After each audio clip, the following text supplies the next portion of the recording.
जोहार, आदाब, सत श्री अकाल। मैं सीताराम शर्मा झारखंड गोड्डा डिस्ट्रिक्ट से बिलोंग करता हूं। जैसा कि आप लोग जान रहे हैं, सुप्रीम कोर्ट में हमारे कंटेम्प्ट केस तुलसी कुमार महतो बनाम झारखंड सरकार के विरुद्ध लगा हुआ था 27 तारीख को।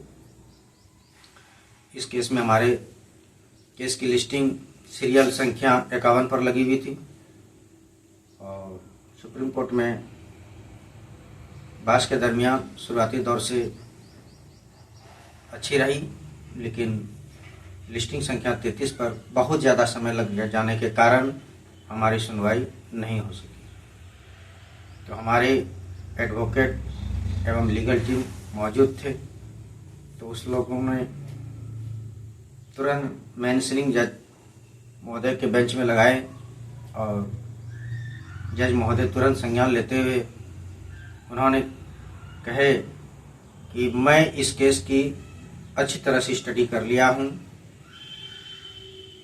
इस केस में जितने भी कंटेम्प्ट केस में झारखंड सरकार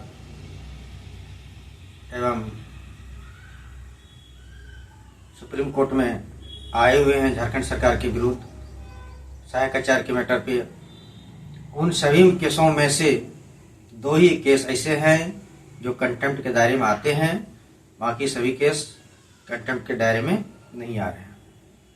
तो आप सभी जग जाहिर हो गए कि 2 केस क्या हो सकता है, 2 केस कौन हो सकते हैं, कंटेम्प्ट के दायरे में आ रहे हैं। इसलिए आप लोग सभी साथियों ज़्यादा चिंतित और पैनिक नहीं हुए। हमें पूर्ण विश्वास है सर्वोच्च न्यायालय पे, मैसूरी सर के बेंच में। उनका ट्रैक रिकॉर्ड हम पहले भी देख चुके हैं सीटेट वर्सेस जेटेट में कि कितनी अच्छी न्यायालय के द्वारा हमें न्याय प्राप्त हुआ।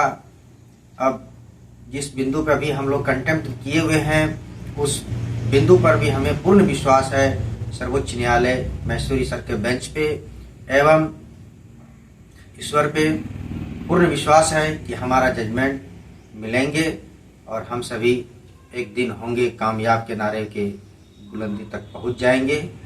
बाकी ज़्यादा हम साथियों आप लोगों को कुछ नहीं कर सकते हैं। ये कोर्ट का मामला है, कोर्ट कब क्या करेंगे नहीं करेंगे, आप लोग बस धैर्य बनाए रखें, किन्हीं के बातों में इधर उधर नहीं आए। ज़्यादा चिंतित होने की विषय वस्तु हम लोग के पास नहीं है, चिंतित होना भी नहीं है। जिस दिन न्यायालय आएंगे उस दिन आप अभी दुखी भले हैं, लेकिन उस दिन आप हर्षित मुद्रा में रहिएगा। इसलिए हम आप सभी को बार बार कह रहे हैं कि आप लोग धैर्यवान व्यक्ति हैं, धैर्य बनाए के रखें। धैर्य से बड़ा दुनिया में कुछ नहीं है मिल सकता।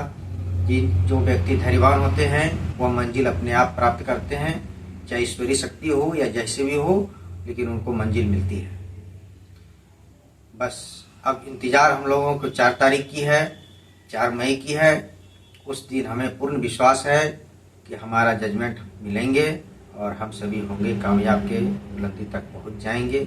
ज़्यादा पैनिक नहीं होने की ज़रूरत है। कोर्ट का प्रेशर है, कोर्ट का समस्या है, कोर्ट अपने वस्तु स्थिति को देखते हुए जजमेंट देंगे। हम लोग इसमें ज़्यादा कुछ कोर्ट को बातों पर हम लोग प्रश्न चिन्ह नहीं लगा सकते। हमारे देश की सर्वोच्च न्यायालय है, ये सर्वोच्च है, सर्वोच्च रहेंगे। बाकी ज़्यादा हम अभी कुछ नहीं कहना चाहते हैं। बस ज़्यादा दिन का समय हम लोगों को नहीं मिला है, 1 हफ्ते की बात है, सारा चीज़ क्लियर हो जाएंगे। और ज़्यादा विशेष तो आप लोग सब समझ रहे हैं। जोहार, झारखंड, धन्यवाद।